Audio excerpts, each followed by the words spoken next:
What's going on, guys? Today we are back with Project Heavy Chevy.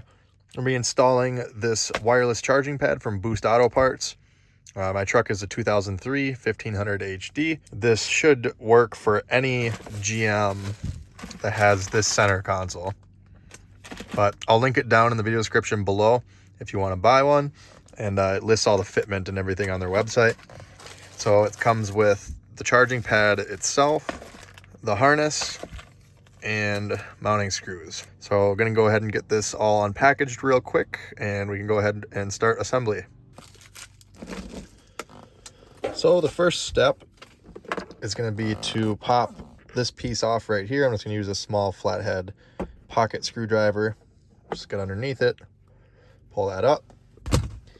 Then we're gonna open this, and we don't need to pull these 4 Phillips screws, but you do need to take all these other ones off. Looks like there's 8. So we're gonna go ahead and take all those off right now.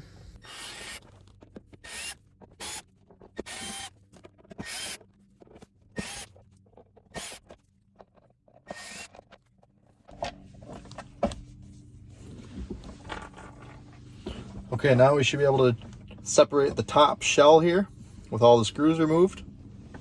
So now we need to mark and drill the top shell here for the wiring of the charging pad. So right here you can see is where the button would be to open the armrest.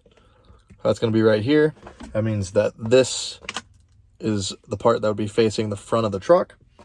So as you can see here, we got to drill a hole for this wire to go through it.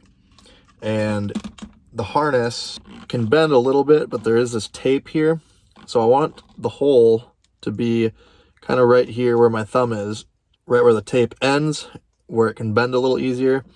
And that's about a 1/2 inch from the end of this.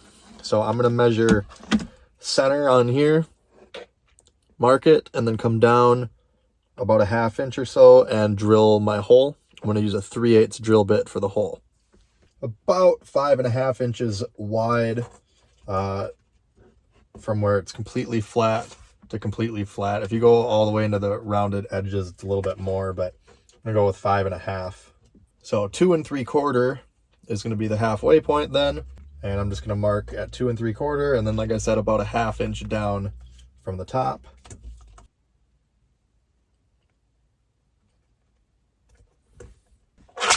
That should be close enough. Make that a little more noticeable there. And this is an extra step. I'm just going to use my centering punch and make a mark so I can see where to start the drill bit. So I got a drill in my 3/8 bit here. Gonna make this hole quick.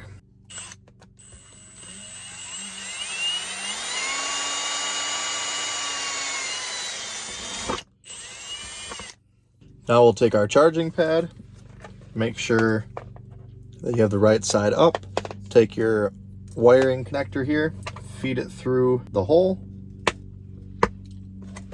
It is a snug fit. You could go a little bit bigger with the drill bit, but they did use a 3/8 in their video, which I'll also link their video down below if you want to watch another install. I'm going to do this slightly different than they did it, but 99% will be the same.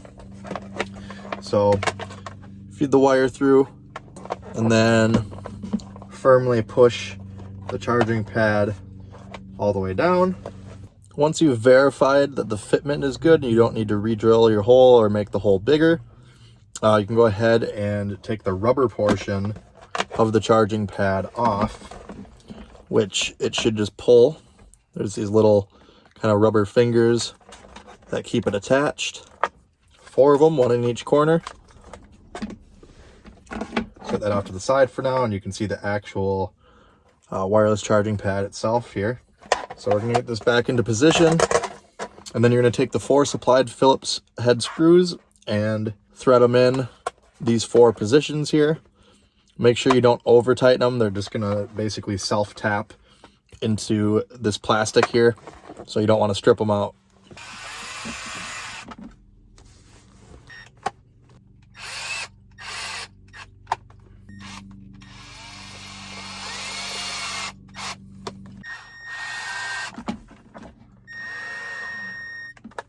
All right, there we go. And now we can put our pad back on.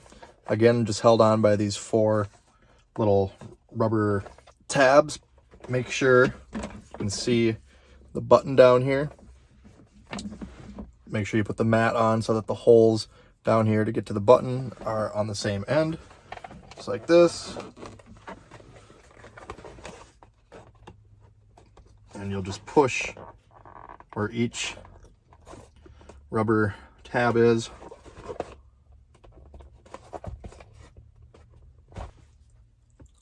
There we go.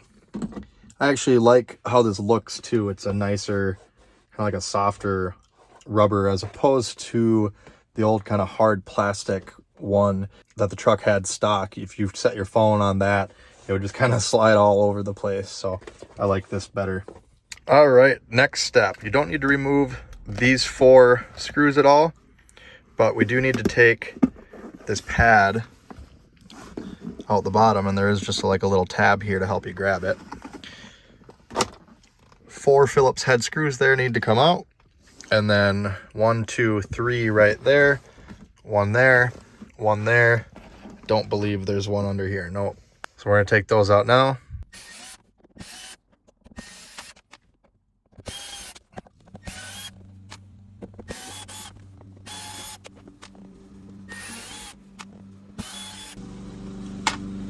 All right, now we should be able to lift this whole piece up out of the way. Next, we're going to use a little panel popper or flathead screwdriver. And this is the panel behind the armrest here in the second row. Just going to take it, get behind it, and pull it out like that. If yours doesn't have this exact setup, you should have something like a little tray that pulls out. That should pop out the same way. I'm just going to take this out of there. So once the panel is removed, you can see right here, that's the 12-volt factory power outlet.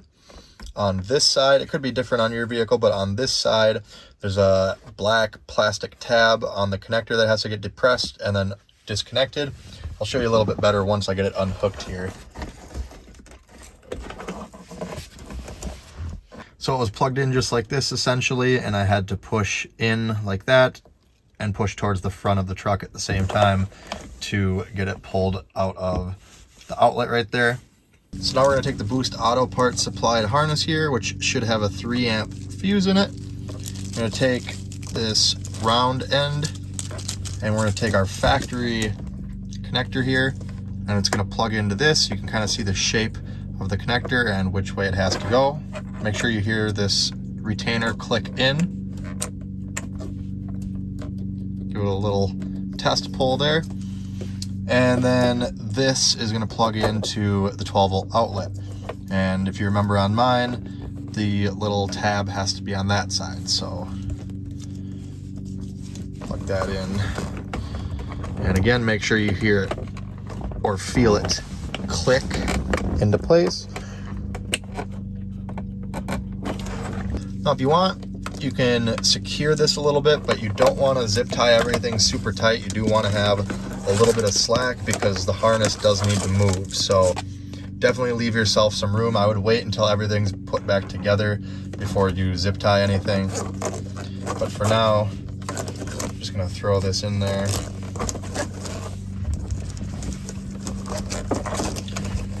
And we're going to want to take this end, which is going to plug into the charging pad, and route it up through the hole in the front here. Just like that. All right, so this is kind of where I vary a little bit from the Boost Auto Parts instructions. They have you drill a hole pretty much right here, going straight back, right behind this screw hole, which does work. But since the door opens this direction, I'm actually going to drill my hole like right here. That way it goes in and out of the hole here as it needs to, and it doesn't get bound up or stretched. If it comes out of here, it should in theory pivot, but I just want to have a straighter shot. So I'm going to try that on mine. Now we are also going to have to drill a hole right here towards the back of this inner piece, because the harness is going to have to come through that and then hook to the charging pad. So our harness is going to pass through kind of back here somewhere. So I want to line up this spot with that spot the best I can. So I'm going to do something like right here. Should get me pretty close, so I'm going to drill another hole right there. Okay, now I'm going to drill my other hole kind of right here in this little corner. I'm going to actually make sure that this goes over that. I actually might want to drill a different hole a little further over than I thought I was. I'm going to go here.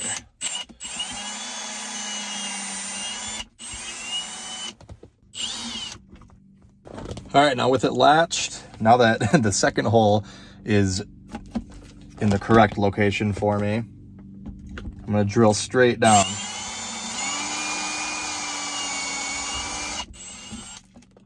Now, if you're doing it the same way I'm doing it, you need to make sure you drill the hole basically as close as you can to the edge of this little cubby here, because as you see right here, it's a really close fit.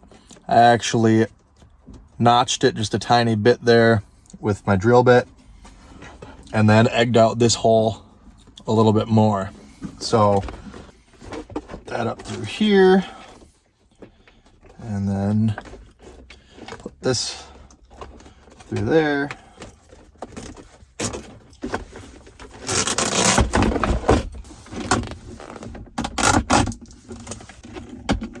See how that moves in and out nice and freely? So I'm going to latch this, grab our top piece here, hook up our little connector, make sure you hear it click and lock into place. As you see, I've already got a red light on the charging pad, which means we have power. And then you're just going to want to kind of tuck the wires so that they don't get pinched under any of these screw mounting tabs. Obviously, you don't want to stab it with a screw or get it pinched. So as long as it's anywhere but there, you're good. Then I can open this back up, holding the two pieces together. Then we'll reinstall the 8 Phillips head screws that we originally removed. Again, don't over tighten, they just go into plastic. Make sure that you get the cover on the top over, see this, over the underside piece. Should go over it on both sides. And I'm just going to kind of finger tight all my screws first to get them started, to make sure everything's lined up. That way I'm not forcing anything.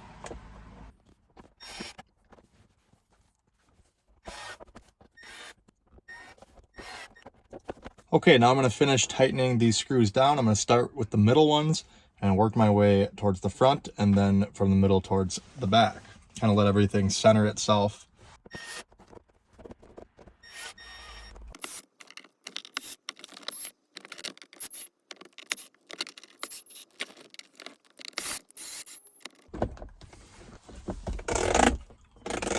All right, now we can reinstall the 9 screws holding this piece in place.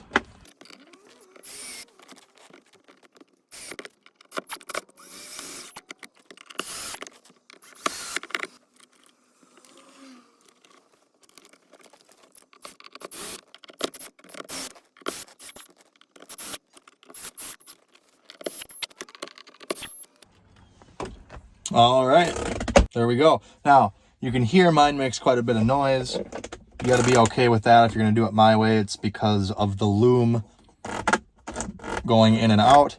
I could drill this hole a little bit bigger, which I think I probably will. Maybe I'll just connect it with this oopsie hole that I made real quick and see if that quiets it down a little bit. But as you can see, it opens and closes without any kinking. Everything works as it should. Everything's lined up nice. You can see we're getting power there with the red.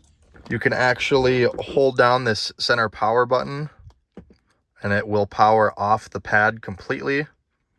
As you see there, it flickered a few times. Now there's no lights on, so if the truck's gonna be parked for a long time and you don't want this draining your battery, you can shut it off completely and then just hold it back down a few seconds to fire it back up. Can't forget to reinstall our little rubber mat here. Just sets in place there. Now when everything is put back together is the time to kind of zip tie things if you want.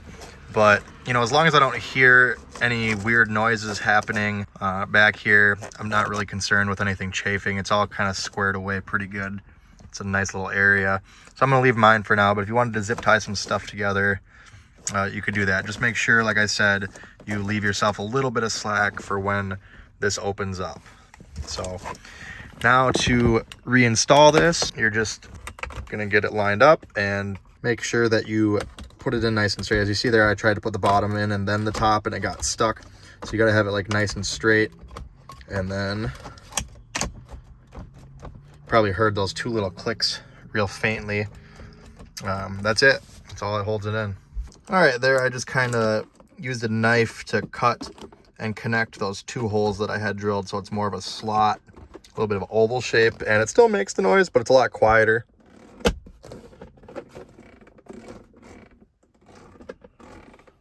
I can live with that.